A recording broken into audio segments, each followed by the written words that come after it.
Welcome to Iron City's Sport of Kings, Motorball. Gladiatorial battle as you've never seen it before. It's machine versus machine in pitched battles to the finish. It is a proliferation of ferocious machines as weapons and techniques become ever more fierce. Let's see how the game is played. Rules of the game, number 1. In team competition, 2 teams of 7 compete on each side.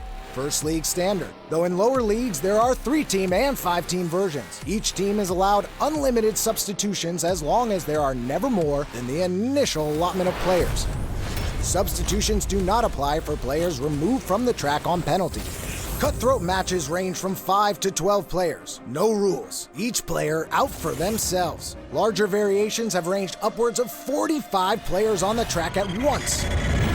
Rules of the game, number 2. In all league play, armor or pads are required. Helmets are optional. Propulsion systems are permitted, providing review and approval of league office. There's no limit to the number of wheels used. Players must have arms and legs. No pure-wheeled vehicles or tank tracks permitted. Weapons are allowed with the exception of projectiles. Projectiles include any type of gun, bow, spear, or anything not primarily attached to a player. Flamethrowers are limited to 6 feet. Rules of the game, number 3.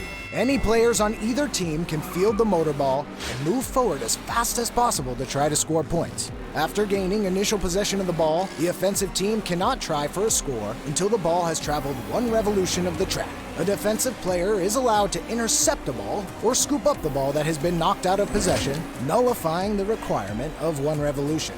The ball carrier is not allowed to deliberately hide the ball from the defensive team. The penalty for doing so is for the team to forfeit possession.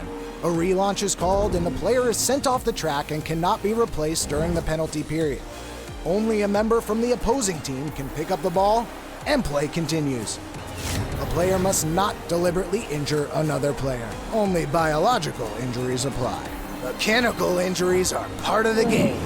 It's the dream of every cyborg. Do they have the skill, the killer instinct to perform on the world's biggest stage? Will they rise above or come crashing down in a fiery blaze on the track of tears? They may burn only briefly before they are smashed to junk, but by God, they will have their moment of glory.